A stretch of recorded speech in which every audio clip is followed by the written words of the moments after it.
Welcome back to the Cruise Ship Safety and Security channel and to Sailing 101.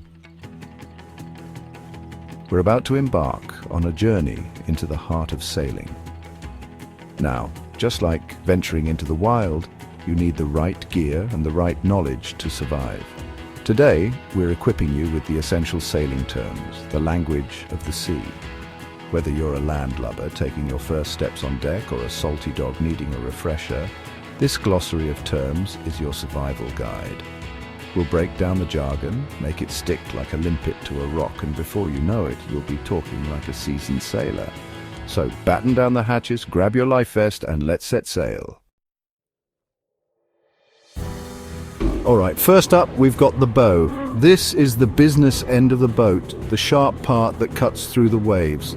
Imagine the bow as the head of a snake, always leading the way, always pushing forward. Now, when you're navigating treacherous waters, the bow is the first to meet the challenge. It takes the brunt of the waves, the splash of the spray, and it always leads the charge.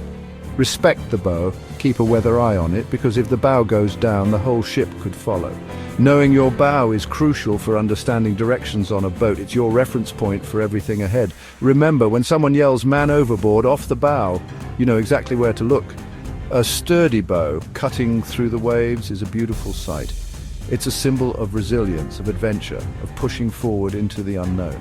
So, next time you're on a boat, take a moment to appreciate the bow, the unsung hero of many a seafaring adventure. Remember, the bow is your first line of defense against the elements, your spearhead into the vast ocean. Keep it pointed true and you'll be sailing in the right direction. Now let's turn our attention to the opposite end of the boat, the stern. If the bow is the head of the snake, the stern is the tail. It's the back end where the wake trails behind you, telling the story of where you've been. The stern is your past, your trail through the water. It's where you've come from, the challenges you've overcome. Just like a climber looks back at the mountain they've conquered, a sailor can look at the wake trailing from the stern and see the journey they've made. But don't get too caught up looking back. The stern also houses the engine on many boats, the driving force that propels you forward. So while the stern might represent your past, it's also a reminder that you're always moving onward. Keep an eye on your wake. A clean wake means you're sailing efficiently, while a turbulent wake might mean you need to adjust your sails or course. It's all about reading the signs, just like tracking an animal in the wild. So whether you're admiring the view of your wake or feeling the rumble of the engine, remember the stern is a testament to your journey, a reminder of where you've been and the power that drives you forward. All right, let's talk directions. Now on a boat, we don't say left and right, instead we use port and starboard. And trust me, getting these mixed up can lead to all sorts of nautical nightmares. Port is the left side of the boat when you're facing forward towards the bow. Think of it this way, port and left are both four-letter words. Plus, back in the day, sailors would drink port wine on the left side of the ship to remember. Maybe not the healthiest way to navigate, but hey, it worked for them. Knowing your port from your starboard is crucial for communication on board. If the captain shouts, "ship approaching on the port side," you need to know instantly where to look. It's the difference between avoiding a collision and ending up swimming with the fishes. So next time you're on deck, take a moment to orient yourself. Find the bow, then point to the left. That's port. And remember, when in doubt, just think of that delicious port wine. Hopefully enjoyed safely on dry land after a successful voyage. Stay sharp, know your port, and you'll be one step closer to mastering the language of the sea. Now, if the port is left, then starboard must be right. That's right, starboard refers to the right side of the boat when you're facing forward towards the bow. Think of it like this. Starboard is a longer word than port, and your right hand is usually stronger than your left. Or, if you're feeling creative, imagine a star shining brightly on the right side of your boat. Whatever helps you remember, just make sure you don't get these two sides confused.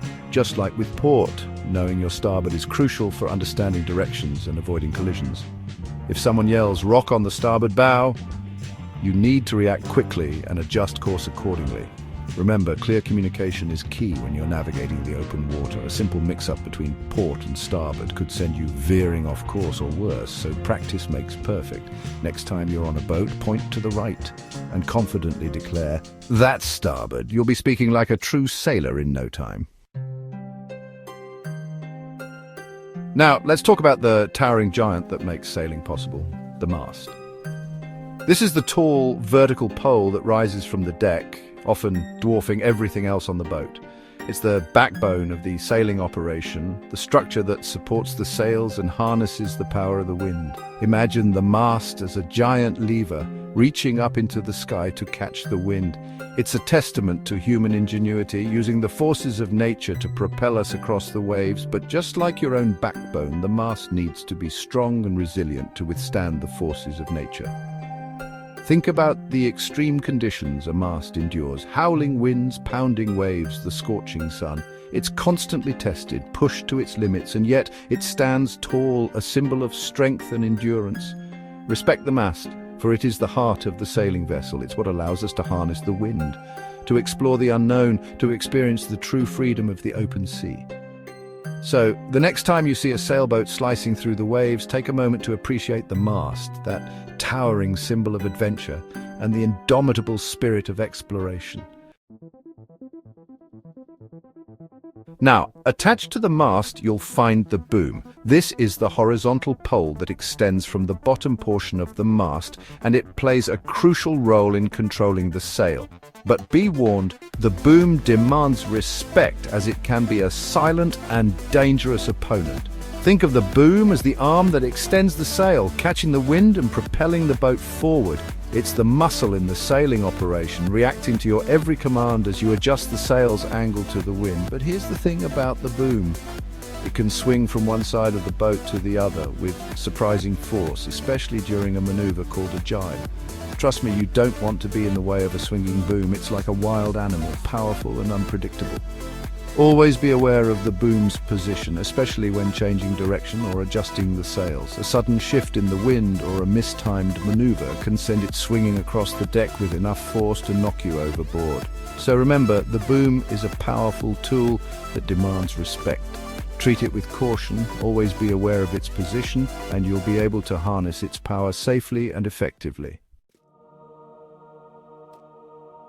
Now let's dive below the waterline for a moment and talk about the rudder. This is the underwater blade, usually located at the stern, that acts as the steering wheel of the boat. Think of the rudder as the tail fin of a fish, guiding you through the water. It might not be the most glamorous part of the boat, hidden beneath the surface, but it's absolutely essential for controlling your direction. Just like a hiker uses a compass to navigate, a sailor uses the rudder to chart their course. By turning the rudder, you change the direction of the water flowing past it, which in turn alters the boat's heading. But the rudder is more than just a steering mechanism. It's also a tool for balance and stability. By making small adjustments to the rudder, you can counteract the forces of the wind and waves, keeping your boat level and on course. So next time you're at the helm, feel the responsiveness of the rudder beneath your hand. It's a direct connection to the water, allowing you to steer your own destiny across the vast and unforgiving ocean. All right, let's talk about another underwater hero, the keel. This is the heavy, often fin-shaped structure that extends below the hull of the boat, and it's the secret weapon that prevents sailboats from tipping over. Think of the keel as the counterbalance to the sails. While the sails catch the wind and try to push the boat over, the keel acts like a heavy weight, keeping it upright. It's a constant battle between opposing forces, and the keel is the unsung hero that keeps you from taking an unexpected swim. But the keel's importance goes beyond just preventing capsizing. It also plays a crucial role in reducing sideways drift, allowing the boat to sail in a straighter line. Without a keel, a sailboat would simply drift sideways with the wind, making it impossible to reach a destination directly upwind. So while the keel might be hidden from view, it's a vital part of any sailboat. It's the silent guardian, the steadfast companion that keeps you upright, stable, and moving in the right direction. Respect the keel, for it works tirelessly beneath the surface, ensuring that your sailing adventures remain upright and exhilarating. Now, let's talk maneuvers. Tacking is the art of changing your direction by turning the bow of the boat through the wind. It's a fundamental sailing technique used to sail upwind, and it requires a bit of finesse and coordination. Imagine the wind as an invisible wall that you need to navigate around. Since you can't sail directly into the wind, tacking allows you to zigzag your way upwind, getting closer to your destination with each turn. Here's how it works. As you turn the bow through the wind, the sails will flutter and change sides. It's a moment of controlled chaos where the wind seems to disappear for a split second. Then, as the sails fill on the other side, you're propelled forward in a new direction. Tacking is like a dance, a graceful interplay between the wind, the sails, and the helm. It takes practice to master, but once you do, it's a thrilling feeling, harnessing the power of the wind to navigate your own course. So next time you're out on the water and you see a sailboat gracefully tacking upwind, remember the skill and precision required to execute this maneuver. It's a testament to the ingenuity of sailors throughout history, finding clever ways to navigate the challenges of the wind and sea. Now, if tacking is the graceful waltz, then jibing is the wild rodeo ride. It's the opposite of tacking, where you change your direction by turning the stern of the boat through the wind. And trust me, it's a maneuver that demands respect and caution. Imagine the boom, that long horizontal pole swinging across the boat with the force of a runaway train. That's the potential danger of a jibe if not executed properly. The wind catches the sail from behind and the boom can swing violently to the other side, posing a serious risk to anyone in its path. But don't let that scare you off. Jibing, when done correctly, is an exhilarating maneuver, a burst of speed as the wind catches the sail from behind. It's like riding a wave, harnessing the full power of the wind to propel you forward. The key to a successful jibe is control and timing. You need to be aware of the wind strength, the boom's position, and the crew's readiness. It's a team effort, a synchronized dance between humans and nature. So next time you're out on the water and you see a sailboat smoothly jibing downwind, appreciate the skill and coordination required to pull off this maneuver. It's a testament to the sailor's ability to harness the power of the wind even when it's coming from behind. And there you have it, the essential sailing terms every beginner should know. We've covered everything from the bow to the stern, from port to starboard, and from tacking to jibing. You're well on your way to speaking the language of the sea. Remember, like any new skill, sailing takes practice. Don't be afraid to get out there, make mistakes, and learn from experienced sailors. The more you immerse yourself in the world of sailing, the more these terms will become second nature. So keep exploring, keep learning, and most importantly, keep sailing. Who knows what adventures await you on the open water? While this video provides basic information, there's no substitute for training. The Royal Yachting Association, RYA, provides second-to-none training at its approved training schools worldwide, where you can gain the required theoretical and practical knowledge plus experience to ensure you are safe at sea. Do not venture out without the knowledge and training. You've now graduated from landlubber to novice sailor, at least knowing what the bow and the stern are. With this knowledge, a start to your journey in navigating the exciting sailing world. Now go forth and conquer the high seas. But start with a calm lake first and sailing lessons. Search online for the Royal Yachting Association or your local sailing club. Remember that sailing can be dangerous, so being taught correctly is essential. If you found this video insightful, don't forget to like, comment and subscribe for more deep dives into maritime security and life at sea. It costs you nothing, unless you would like to buy us a coffee. If you do, you can find the link in our channel description or by visiting buymecoffee.com/cruiseship. And those that are so kind will get a mention in one of our upcoming videos.